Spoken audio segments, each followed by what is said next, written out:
الرحمن علم القرآن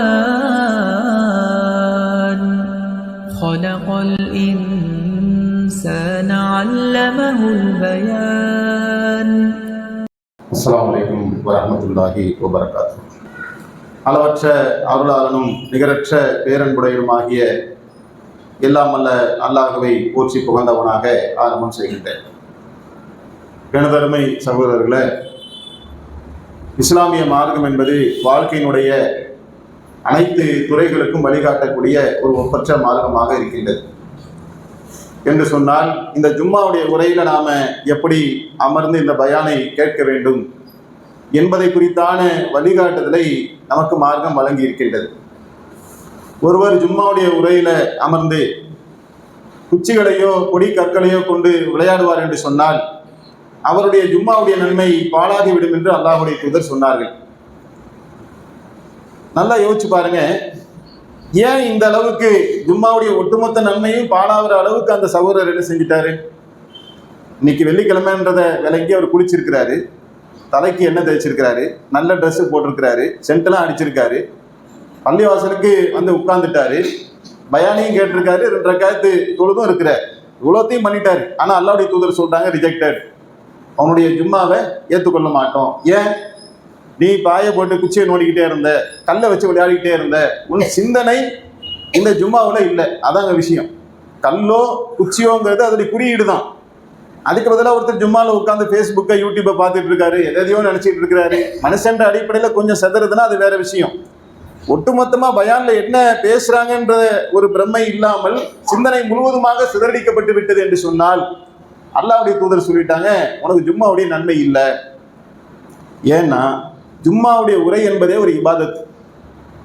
அப்போ இபாதத் செய்யக்கூடிய நேரத்தில் இபாதத்தில் தான் கவனம் இருக்கணும். இதைத்தான் அல்லாஹ் குர்ஆன்ல சொல்லி காட்டுறான், வயலுல்லில் முஸல்லீன், தொழுகையாளிக்கு கேடுதாங்கிறான். அது ஏன் தொழுகையாளிக்கு கேடு? கொலைகாரனுக்கு கேடுனா ஓகே, கொள்ளையடிக்கிறவனுக்கு கேடுனா ஓகே, சிறுக்கு வைக்கிறவனுக்கு கேடுனா ஓகே. அல்லாங்க யாரை பார்த்து கேடுன்னு சொல்றான்? தொழுகையாளிக்கு கேடுங்கிறான்.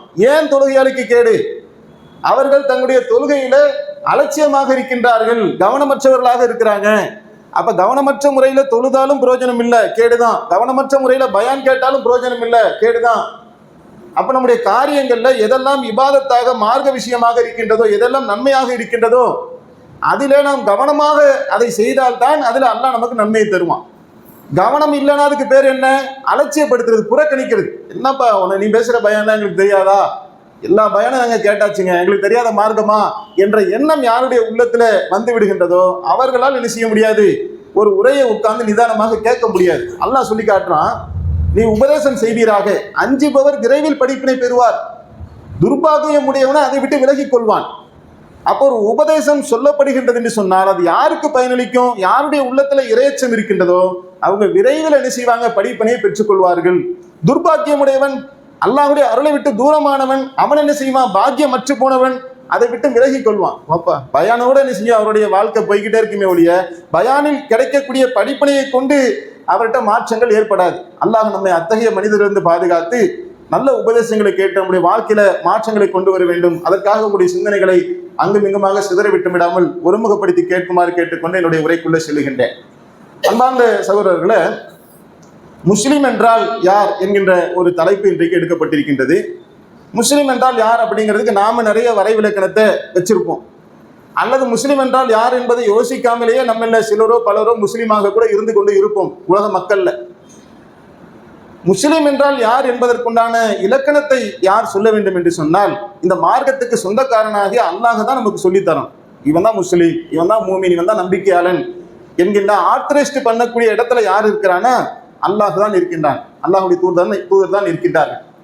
அப்ப அது குறித்தான ஒரு சிறிய வரைவிலக்கணத்தை தான் நாம இன்றைய ஜும்மாவுடைய உரையில பார்க்க இருக்கின்றோம். இதை பார்ப்பதற்கு முன்னால் ஒரு மனிதனுடைய யதார்த்தமான இயல்பு எப்படி இருக்கும் அப்படிங்கிறத அல்லாஹ் குர்ஆன்ல நமக்கு படம் பிடிச்சு காட்டுறான். ஏன்னா முதல்ல மனுஷன்னா யாருன்னு தெரிஞ்சாதான் அவன் கூட தான் அப்புறம் ஈமான் வந்து சேருது.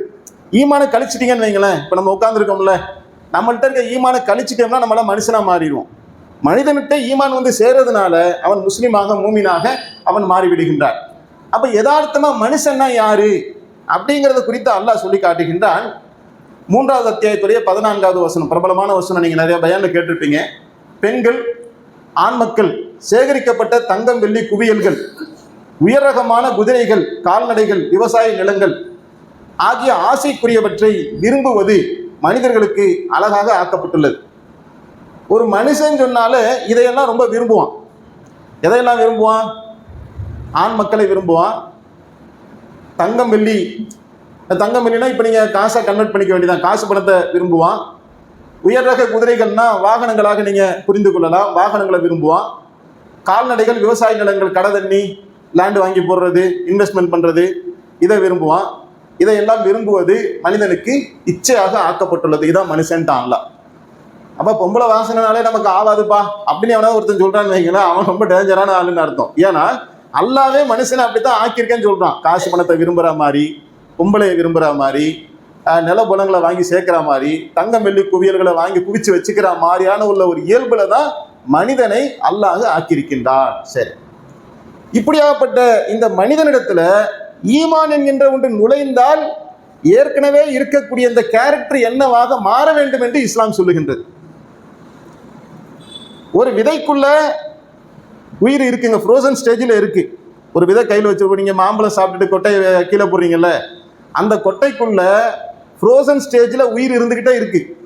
அதை மண்ணுக்குள்ள நம்ம தோண்டி வச்சுட்டோன்னு வைங்க, அந்த ஃப்ரோசன் ஸ்டேஜில் இருக்கக்கூடிய உயிருக்கு ஒரு உணர்வு கிடைச்சிருது.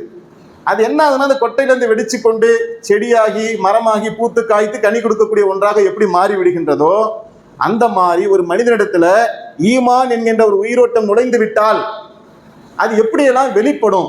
வெளிப்பட்டுருச்சுன்னா ஈமான் இருக்குன்னு அர்த்தம். எந்த ஒரு மாற்றமும் இல்லை. நான் ஈமான் கொண்டேன்னு சொல்றா முஸ்லீம்ங்கிறாரு. ஆனா இஸ்லாம் எதிர்பார்க்கக்கூடிய ஈமானால் வரக்கூடிய மாற்றம் அவரிடத்துல வரவில்லை என்று சொன்னால் அந்த ஈமானால் அவருக்கு பயனில்லை. ஈமான் கொண்டன்னு அவர் சும்மா சொல்லிட்டு இருக்காரு, போலியா சொல்லிட்டு இருக்காருன்னு அர்த்தம். ஒரிஜினலா டூப்ளிகேட்டா அப்படிங்கிறத கண்டுபிடிப்பதற்கான ஒரு பகுப்பாய்வாக கூட நாம இந்த ஒரு சின்ன விஷயங்களை நாம எடுத்துக்கொள்ளலாம். இப்ப பாருங்க, கிராமப்புறத்து அரபு வாசிகள் அவங்க சொன்னாங்க, காலு ஆமன்னா, நாங்க ஈமான் கொண்டோம் அப்படின்னு சொல்றாங்க. அல்லாஹ்வுடைய தூதருடைய காலத்துல நிறைய பேர் இஸ்லாத்துக்கு வந்தாங்கல்ல, அதுல கிராமப்புற வாசிகளும் இஸ்லாத்துக்கு வராங்க. அவங்க சொல்றாங்க, நாங்க ஈமான் கொண்டுட்டோங்கிறாங்க. அல்லாஹ் என்ன செய்யறான்? ஈமான் கொண்டேன்னு சொல்லாதப்பா, இஸ்லாத்துக்கு வந்துட்டேன்னு சொல்லு. அத்தோடு 11 என்ன செஞ்சுட்டேன், நான் இஸ்லாத்தை ஏத்துக்கிட்டேன் நீ சொல்லு, ஆனா ஈமான் கொண்ட நீ சொல்லாத. ஏன்னா உன் உள்ளத்துல ஈமானே நுழையலன்ட்டான்ல. ஏன் அல்லாஹ் ஈமானே நுழையல அப்படின்னு சொல்றான் அப்படின்னு நமக்கு ரொம்ப ஆச்சரியமா இருக்கும். ஒருத்தன் ஈமான் கொண்டங்கிறான், அல்லாஹ் ஈமான் கொள்ளலங்கிறான். ஏன்னா அல்லாஹ்வுக்கு தான் தெரியும் அந்த உள்ளத்துக்குள்ள ஈமான் நுழைஞ்சிச்சா இல்லையாங்கிறது. யாருக்கு தெரியும்? ஃபர்ஸ்ட் ஆஃப் ஆல் அல்லாஹ்வுக்கு தான் நல்லா தெரியும். உள்ளங்களை எல்லாம் அறியக்கூடியவனாக அல்லாஹ் தான் இருக்கின்றான். அதனால அல்லாஹ் சொல்லிட்டான், நீ ஈமான் கொண்டான்னு என்கிட்ட கதை விடாத, நீ ஈமான் கொள்ளலன்ட்டான். சரி, இப்ப நமக்கு எப்படி தெரியும்? சம்பந்தப்பட்டவருக்கு எப்படி தெரியும் அப்படின்னா அல்லாஹ் அதை வெளிப்படுத்தி காட்டுறான். அல்லாஹ் மட்டுமே அறிந்த ஒன்றை அல்லாஹ் சில சூழல்களை உருவாக்கி என்ன செய்யறான், நீ பார்த்துக்க, உன் லட்சணம் என்னங்கிறத நீ பார்த்துக்க, உலகமே பார்த்துக்க இவன் யாருங்கிறத அப்படிங்கிறத அல்லாஹ் அடையாளப்படுத்தி காட்டுவான். அப்பதான் தெரியும் உன்னுடைய உள்ளத்துல ஈமான் இருக்குதா இல்லையா என்பதை மற்ற எல்லாரையும் விட சம்பந்தப்பட்டவனுக்கு நல்லா தெரியும். அது எப்படின்னா அல்லாஹ் போரை கடமையாக்குறான். நீங்க போருக்கு போங்க. அப்ப எல்லாரும் என்ன செய்யறாங்க, அல்லாஹ்வுடைய பாதையில உயிரை கொடுப்பதற்காக ஈமான் கொண்ட ஒரு சாரார் போருக்கு தயாராகுறாங்க. போருக்கு படை திரட்டிட்டு வர பொருளாலும் உடலாலும் எந்த அளவுக்கு வராங்கன்னா, வாகனம் இல்லையே போருக்கு வர்றதுக்கு அவங்க ரெடியா இருக்காங்க. ஆனா அழைச்சிட்டு போறதுக்கு வாகனம் இல்லைன்னும் போது என்னால வர முடியலன்னு கண்ணீர் விடக்கூடிய அளவுக்கு அல்லாஹ்வுடைய பாதையில உயிரை கொடுக்க ஆர்வமா இருக்குது ஒரு கூட்டம். இவங்கெல்லாம் ஈமான் கொண்டவங்க. இந்த கிராமப்புறத்து அரபு வாசிகளை ஒரு சாரார் சொல்றாங்க, எங்கள் வீடுலாம் பாதுகாப்பு இல்லாம இருக்கு, குடும்பம் குட்டிலாம் பாதுகாப்பு இல்லாம இருக்கு, இந்த பொருளாதாரம்லாம் ரொம்ப சிரமமான நிலையில இருக்குது அப்படின்னு ஒரு பாவமான முகத்தை வச்சுக்கிட்டு அல்லாஹ்வுடைய தூதர்கிட்ட கதை சொல்றாங்க. அப்ப அல்லாஹ் இவர்களை குறித்து சொல்றான், இவர்கள் தங்களுடைய உள்ளங்களில் இல்லாததை தங்களுடைய வாய்களால் மொழிகின்றார்கள். அல்லாஹ் எவ்வளவு அழகான வார்த்தை யூஸ் பண்றான் பார்த்தீங்களா? அவர்கள் தங்களுடைய உள்ளங்களில் இல்லாததை தங்களுடைய வாய்களில் சொல்லுகிறார்கள். அப்படின்னா என்ன அர்த்தம்னா பொய் சொல்றாங்கன்றான் அல்லாஹ். அவன் உள்ளத்துல ஒண்ணு வச்சிருக்கான். என்ன வச்சிருக்கான்? ஒரு கள்ளத்தனத்தை மறைச்சு வச்சுக்கிட்டு இப்ப வாயில என்ன செய்யறான்னாக்கா ஒன்னு பேசுறான். இதான் நயவஞ்சகத்தனம். ஈமான் கொண்டேன்னு சொன்னா ஆனா ஒரு முனாஃபிக் தனம் இருக்கு, அவன் பொய் சொல்றான். இவனுடைய முகத்தை அல்லாஹ் என்ன செய்யறான், கிழிச்சு காட்டி இவன் ஈமான் கொள்ளவே இல்லை என்று அல்லாஹ் அடையாளப்படுத்தி விட்டான். அப்ப ஈமான்னா என்ன தெரியுமா?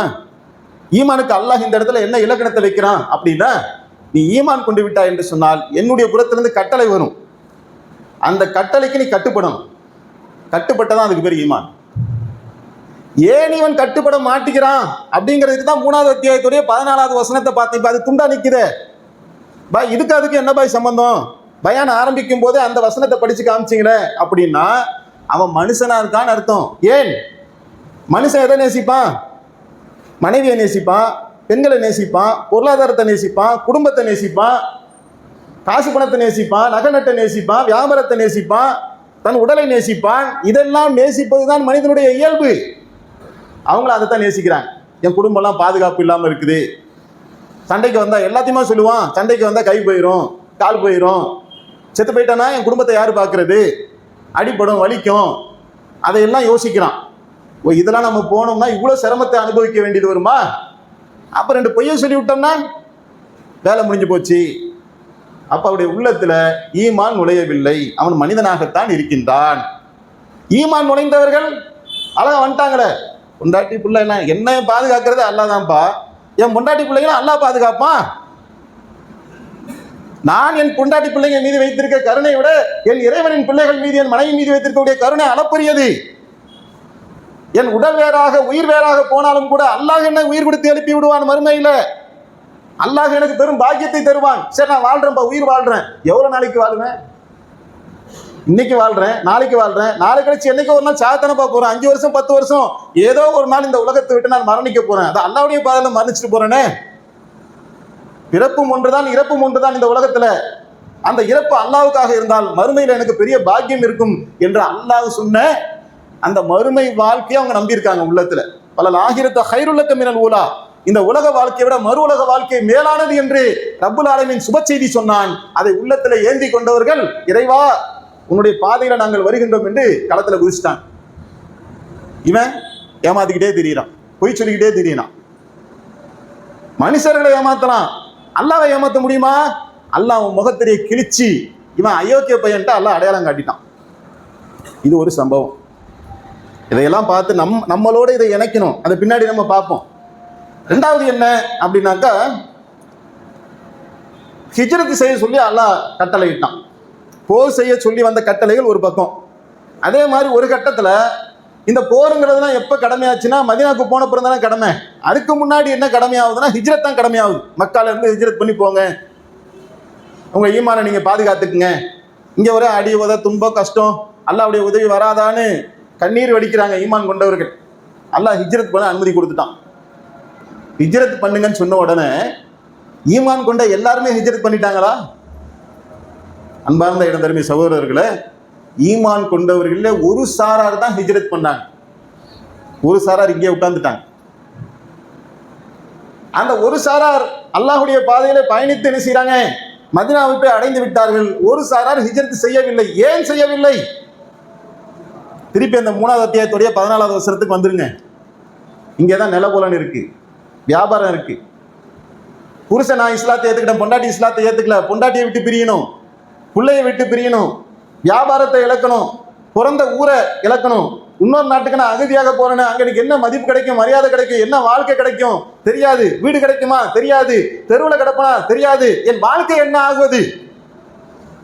காலம் காலமாக என் பாட்டம் முப்பாட்டம் வழி வழியாக இந்த மக்காவிலே நாங்கள் வாழ்ந்து கொண்டிருக்கக்கூடிய நேரத்தில் தொழுக சொல்றீங்களா தொழுகிறேன், நோன்பு வைக்க சொல்றீங்களா நோன்பு வைக்கிறேன், உதாரணத்துக்கு சொல்ல வரேன், இதெல்லாம் செய்யறேன். ஹிஜ்ரத் செய்யுங்கன்னு சொன்னா என் பிறந்த நாட்டை விட்டு எப்படி நான் போறது, எனக்கு இவ்வளவு இழப்புகள் வந்துடும். அப்ப அவங்க என்னவாயிட்டாங்க, மனிதனாக மாறிவிட்டார். ஏன்னா மனிதனுக்கு அது இச்சையாக ஆக்கப்பட்டிருக்குன்னு அல்லாஹ் சொல்றான். அதை விட்டு வெளியே வாடான்னு தான் அல்லாஹ் கூப்பிடுறான். எதை நான் உனக்கு இச்சையாக ஆக்கினேனோ அதை அறுத்து என் மீது கொண்ட நேசத்தின் காரணத்தினால அதை நேசிக்கிறியா, என்ன நேசிக்கிறியா? பொண்டாட்டியை நேசிக்கிறியா, என்ன நேசிக்கிறியா? உன் வியாபாரத்தை நேசிக்கிறியா, என்ன நேசிக்கிறியா? உன் குழந்தையை நேசிக்கிறியா, என்ன நேசிக்கிறியா? அதுதாங்க சேலஞ்சே. ஒரு கூட்டம் என்ன செய்யுது, பொண்டாட்டி புள்ள சொத்து சுகம் வியாபாரம் எல்லாத்தையும் இந்த காலம் மாதிரி எல்லாத்தையும் வித்து பேங்க்ல போட்டுட்டு ஏடிஎம் கார்டை பாக்கெட்டை சொல்லிட்டு போக முடியாது. வீடுனா வீட்டை தலையில வச்சுட்டா போக முடியும். எல்லாம் அப்படி அப்படியே விட்டுட்டு போறதுதான், அகதியா போறதுதான்.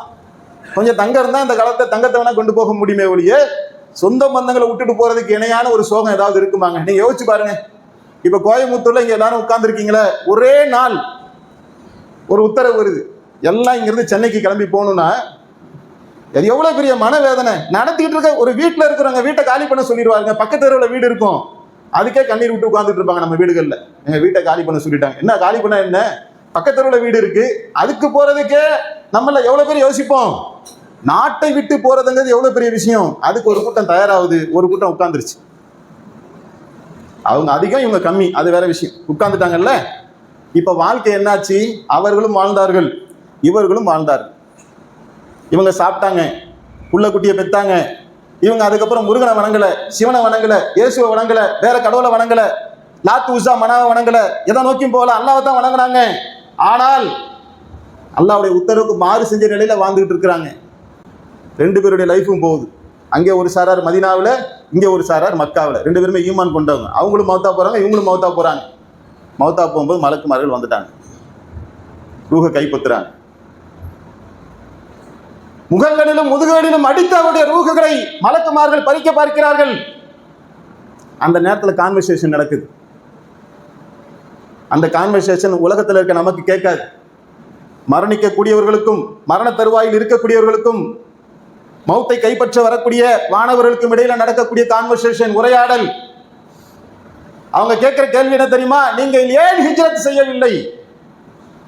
கேட்கப்படுவதற்கு 1000 கேள்வி இருக்கு. ஆனா அந்த இடத்துல எந்த கேள்வி, மொத்தத்திலுமே சில விஷயங்கள் தான் முக்கியமானதா இருக்கும், ஹைலைட்டா இருக்கும் நம்ம வாழ்க்கையில. அதை பிடிக்கிறாங்க கரெக்டா. ஏன் நீங்க ஹிஜ்ரத் செய்யல? அவங்க சொன்னாங்க, நாங்கள் பலகீனர்களாக இருந்தோம். அப்படியாப்பா, இது தெரியாம போச்சப்பா. அப்படி விட்டாங்களா? அல்லாஹ்வுடைய பூமி விசாலமானதாக இல்லையா என்று நிராகரித்த காஃபிர்களுடைய உயிர்கள் எப்படி பறிக்கப்படுமோ அந்த நிலையில் அவருடைய ரூஹு பறிக்கப்பட்டது.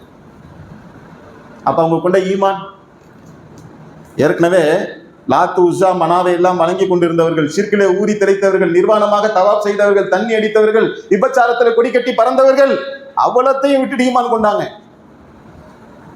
ஆனால் அந்த ஈமான் ஒரிஜினலான ஈமானா இல்ல, ஒரிஜினலான உண்மையான ஈமான் கொண்டவங்க அங்க போயிட்டாங்க. இவங்க இந்த உலக வாழ்க்கையில இச்சைகளுக்கு அடிமையாகி இச்சைகளுக்கு கட்டுப்பட்டு இருந்தவர்கள். ஈமான் இருக்கு, ஆனா இந்த விஷயத்துல நாங்க கட்டுப்பட மாட்டோம் அப்படின்னு செப்பரேட்டா விலகிக்கிட்டாங்க.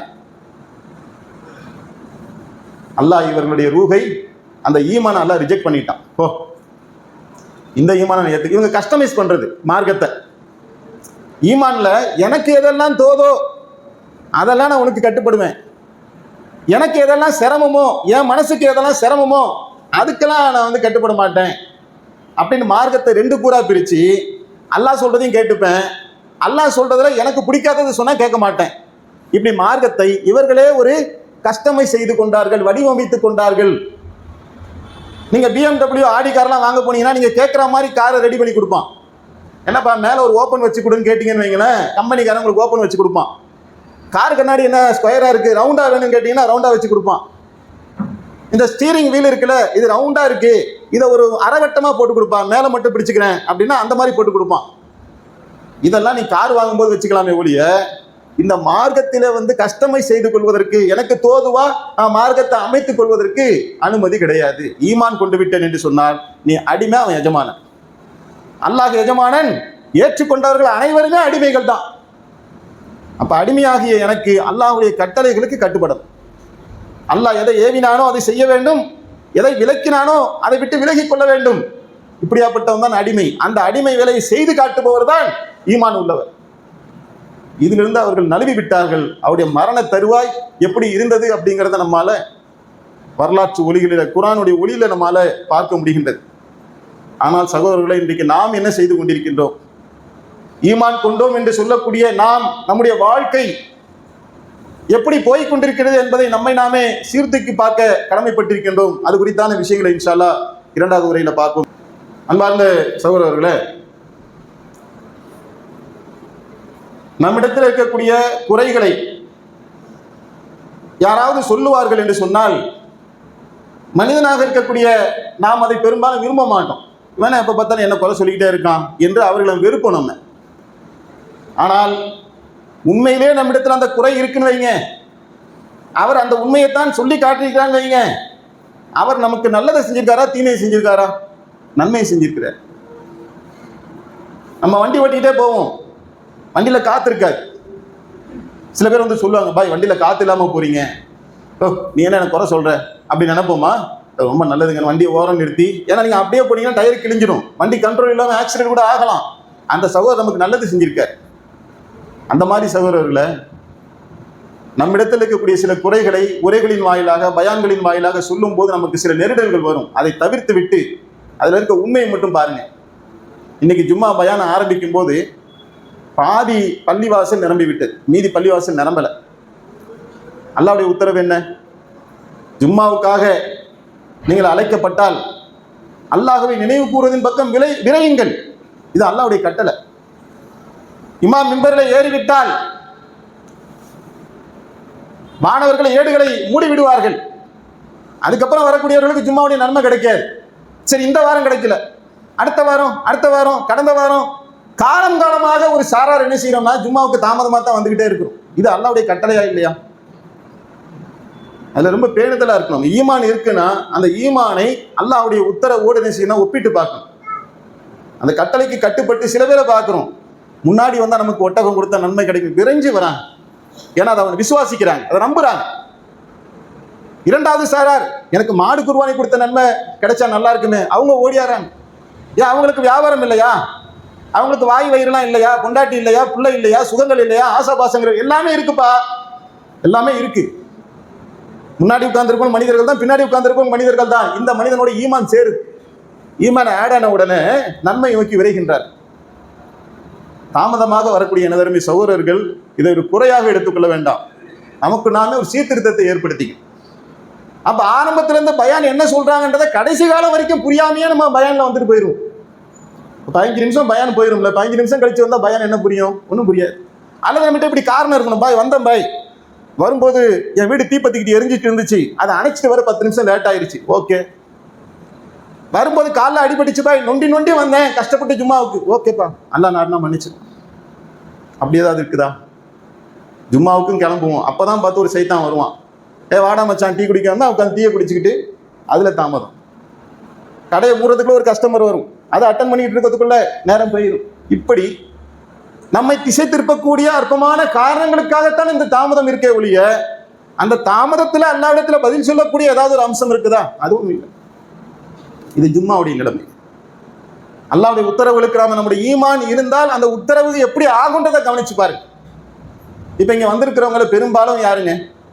சென்னையில இருந்தா ஜும்மாவுக்கு வந்திருக்க போறோம், மதுரையில இருந்து வந்திருக்க போறோமா? நம்ம எல்லாருமே இங்க கோயம்புத்தூர் வாசிகள் தான், 99% மக்கள். இவ்வளவு பேருமே இன்னைக்கு ஃபஜ்ருக்கு இங்க தானே இருந்திருப்போம். இவ்வளவு கூட்டம் ஃபஜ்ருக்கு ஏன் வரல? எந்த அல்லாஹ் ஃபஜ்ரை கடமையாக்கினானோ அந்த அல்லாஹ் தானே ஜும்மாவை கடமையாக்கியிருக்கான். ஹய்யால் அஸ்ஸலா, தொழுகையின் பக்கம் வாருங்கள். ஹய்யால் அல் ஃபலாஹ், வெற்றியின் பக்கம் வாருங்கள். தூக்கத்தை விட தொழுகை மேலானது. அஸ்ஸலாத்து கைரும் மினன் நௌம், பாங்கு சுத்தம் எல்லாமே கேட்கப்படுது. போர்வை இழுத்து போட்டுட்டு நல்லா தூங்குற, ஆஹா சுகமோ சுகம், நல்லா இருக்கு. நைட்லாம் கண்ணு எரியுது, தூக்கம் வரல, காலையில தூங்க தூங்க தூங்க நல்லா இருக்கு, சுகத்துக்கு மேல சுகம். அலாரம் அடிக்குது, தலையில ஒரு தட்டு, பாங்கு சத்தம் கேட்குது, காதை மூடிக்கிட்டு பெட்ஷீட்டை போட்டு மூடிக்கிட்டு ஒருவர் தூங்கி விடுவார் என்று சொன்னால் அல்லாஹ்வுடைய அழைப்பை புறக்கணித்து விட்டான். நீ போ ஓரமா அந்த பக்கம். நீ யாரப்பா ஈமான் கொண்டிருக்க? அல்லாஹ் தாங்க நம்பியிருக்கேன், ஆனா அல்லாஹ்வுடைய கட்டளைக்கு மதிப்பளிக்க மாட்டேன், மரியாதை குடிக்க மாட்டேன், அதை தூக்கி ஓரம் கட்டுவேன். இது ஒரு நாள் அல்ல, 2 நாள் அல்ல, ஒவ்வொரு நாளும் இப்படிதான் போய்கிட்டு இருக்கும் என்று சொன்னால் நாட்கள் கிடக்கும். இட்லி தோசைலாம் சாப்பிடலாம், அல்லாஹ் எல்லாருக்குமே அதை கொடுப்பான். புள்ள குட்டிலாம் பிறக்கும், காசு பணம்லாம் வரும், வீட்டு வாடகைலாம் கட்டுவோம், வாழ்ந்துகிட்டு இருப்போம். எண்ட் ஆஃப் ரிசல்ட் மரணம் வரும்போது ஈமான் கொண்டேன் என்று சொன்ன காரணத்தினால் அப்படியே மலக்குமார்கள் விட்டுட்டு போயிடுவாங்களா அல்லது விசாரிப்பார்களா? உன் நெஞ்சில கை வச்சு சொல்லிப்பார், யோசிச்சுப்பார். சில பேர் தொழுகையில கரெக்டா இருக்கிறாங்க, பயான்ல கரெக்டா வந்து உட்கார்ந்துடுறாங்க. லைஃப் ஸ்டைல்ல வாழ்க்கையில மாப்பிள்ள புது வண்டியை வாங்கிட்டு வந்து நிற்கிறார், பல பல பல பலன்னு இருக்கு, அப்படி ஷைனிங்கா இருக்கு. என்னடா நேற்று வரைக்கும் காசு இல்லைன்னு டியூல போட்டேன், ஏதாவது வட்டி ஆச்சுடா. பயான்ல சொன்னாங்க, பயான் யாரு வாங்கல. அதெல்லாம் பார்த்தா வாழ முடியாதுங்க. இதெல்லாம் பார்த்தா நானும் பார்த்துட்டேங்க, சைக்கிளை ஓட்டி ஓட்டி இது போன பழைய வண்டியை ஓட்டி ஓட்டி ஆட்டி அங்கங்கே நிற்கிது. அவன் பக்கத்தில் 1000 காரணத்தை அடுக்கிறான், அடிக்க சொல்றான். அவன் சொல்ற கேட்டால் நமக்கே மலைப்பா இருக்கும். இவன் சொல்றதான் சரியா அப்படின்னு நினைக்கிற மாதிரி இருக்கும்.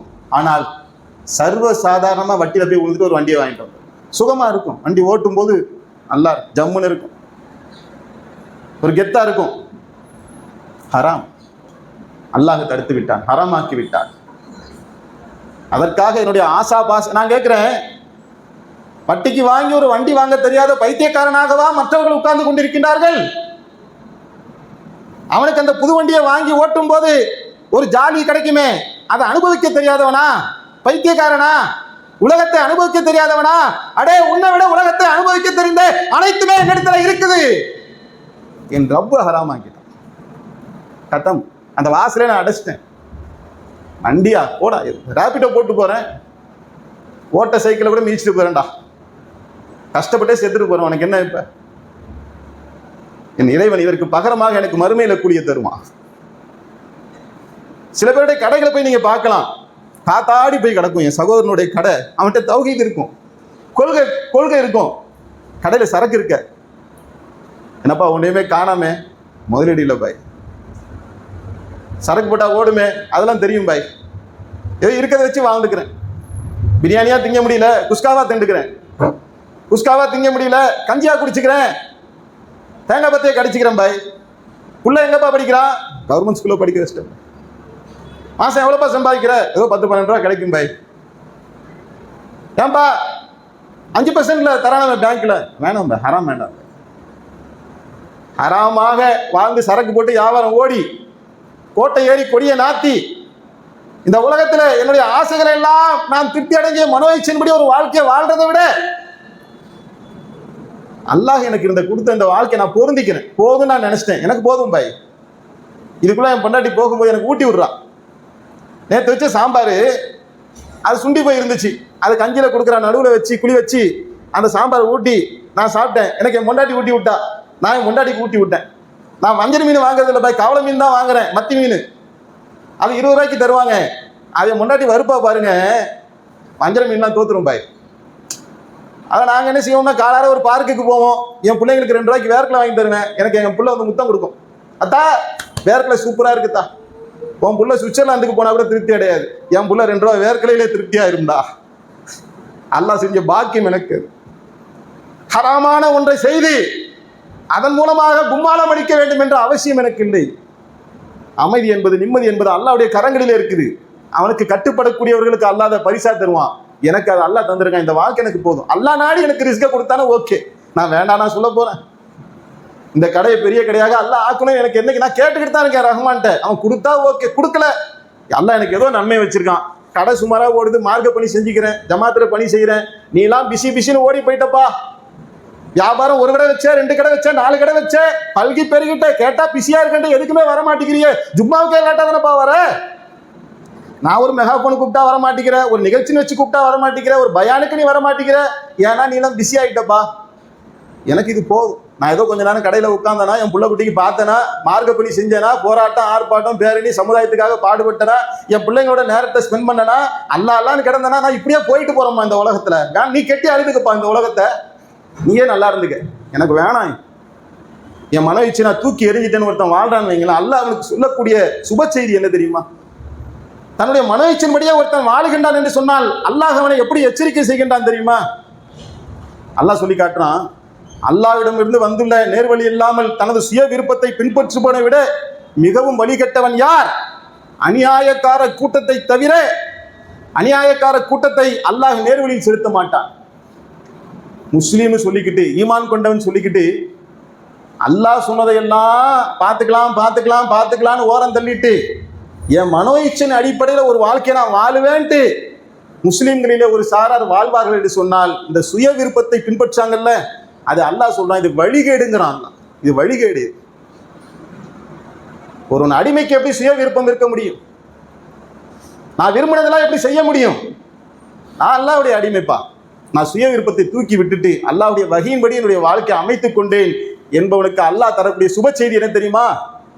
நீ கவலைப்படாதே, துக்கப்படாதே என்று அல்லாஹ் அவனுக்கு ஆறுதலை கொடுத்து விட்டு அல்லாஹ் ஒரு சூன பாக்கியத்தை நாளைக்கு தருவான். அதுக்குள்ள அனுப்பும் போது அல்லாஹ் சொல்லி அனுப்புவான், அடே நீ விரும்பியதெல்லாம் நீங்க கிடைக்கணும் அல்லாஹ்.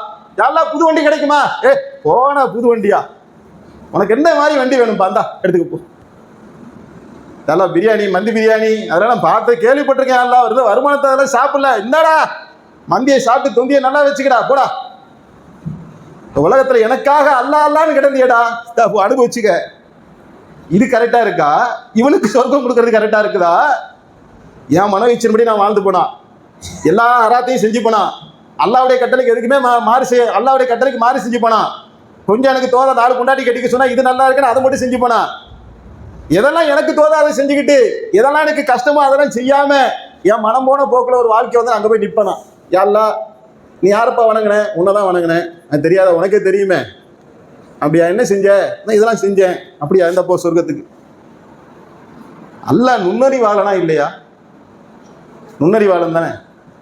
உள்ளத்துல இருக்கக்கூடிய அனைத்தையுமே ட்ரேஸ் பண்ணி எடுப்பானா எடுக்க மாட்டானா? அதை தாண்டி அல்லாஹ் மன்னிச்சா நம்மளா கேள்வியா கேட்க முடியும்?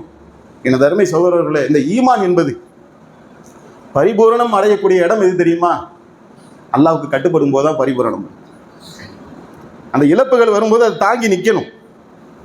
நங்குரம் பாய்ச்சினமா நிக்கணும். போடா பிறவனுடைய அவையில ஈமான் கொண்டாங்கள, பேச நிறைய இருக்கு, நேரம் இல்லை. ஆரம்பத்துல என்ன தருவன்னு கேட்டு வந்தாங்க பிறவன்கிட்ட, உனக்கு நெருக்கமா ஆக்கிக்க வேண்டாங்க. அதான் மனுஷனா இருந்தானுக்கே தான் அடையாளம். அப்போ உன் பக்கத்துல இருந்தா எனக்கு ஒரு அதிகாரம் இருக்கு, எனக்கு காசு பணம் இருக்கு, எல்லாமே இருக்கு, ஓகேன்ட்டு போனான். அங்க அத்தாச்சியை பார்த்துறாங்க. அவர் தான் இறை தூதர் என்பதை உணர்ந்து கொண்ட பின்னால் ஈமான் நுழைஞ்சிருச்சு. இப்ப அவன் மிரட்டுறான், மார்கால் மார்கை வாங்குவேன், ஏக்குமார் தோத்துக்கடா, டோன்ட் கேர், எதை வேணாலும் பண்ணிக்கிட. அல்லாஹ்வுடைய கட்டளைக்கு நான் முஸ்லீமாகவே நான் மரணிக்கணும். வலா தமுத்துன இல்லாவ அந்து முஸ்லிமுன், நீங்கள் முஸ்லீமாக அன்றி வர்ணிக்காதீர்கள் என்று அல்லாஹ் நமக்கு கட்டளையிடுகின்றானே, இதுக்கு முன்னோடியாக வாழ்ந்தவர்கள் அவர்கள். இறைவா, எங்கள் மீது பொறுமையை பொழிவாயாக, எங்களை முஸ்லீமாகவே மரணிக்க செய்வாயா. உன்னுடைய கட்டளைகளுக்கு கட்டுப்படும் போது சிரமம் வரும். சொன்னதை செய்யற இடத்துல அவன் இருந்தான். மார்கால் மாறு வாங்கிக்கப்பா, எது இழந்தாலும் பரவாயில்ல, ஈமானை இழக்க மாட்டேன். உன்னை இழக்க மாட்டேன் இறைவா. உன் அன்பை இழக்கக்கூடாது, உன் பொருத்தத்தை இழக்கக்கூடாது, உன் நினைவிலே வாழணும், உன் அருளிலே இருக்கணும். என்னை விட்டு எந்த பொருள் போனாலும் பரவாயில்ல. உன் அருள்ல இருக்கிற பொருள் வருது, உன் அருள் இருக்கு பொருள் இருக்கா, ஓகே. உன் அருளை விட்டுட்டு தான் இந்த பொருள் வேணும்னா அந்த பொருள் எனக்கு இன்பத்தை தராது. ஓடினவங்களாம் போய் பார்த்துருக்கீங்களா இல்லையா? அல்லாவை விட்டு விட்டு, மார்க்கத்தை விட்டு விட்டு, பிரச்சாரத்தை விட்டு விட்டு, சமுதாய பணியை விட்டு விட்டு, கோட்டை ஏறி கொடி நாட்ட போறேன் என்று போனவர்கள் எல்லாம் நிம்மதியாக வாழ்ந்து கொண்டிருக்கின்றார்களா? எவ்வளவோ அடையாளங்களை, அத்தாட்சிகளை எல்லாம் நம் கண் முன்னாடி வைத்திருக்கணும். சிந்தித்து பார்த்து, சீர்தூக்கி பார்த்து, இதுதான் ஈமான் என்று நாமளே போலியாக ஒரு ஈமானை வைத்துக் கொண்டு ஏமாந்து விடாமல், ஈமான் என்று சொன்னால் அல்லாஹ்வுக்கு கட்டுப்படுவதுதான், அல்லாஹ்வுடைய வார்த்தைகளுக்கு மதிப்பளிப்பதுதான். இதற்கு முன்னால் நாம் எப்படி இருந்தோமோ அதை கழித்து விட்டு இன்றைய தினத்துல இறைவா உனக்கு கட்டுப்பட்டு வாழக்கூடிய பாக்கியத்தை எனக்கு கூட இறைவா என்று அல்லாஹ்விடத்துல பிரார்த்தனை செய்தவர்களாக, அழுது மன்றாடியவர்களாக எதை கேட்டோமோ அதன்படி நடக்கக்கூடிய நற்பாக்கியத்தை ரப்பல் ஆலமீன் நம் அனைவருக்கும் தந்தருவானா.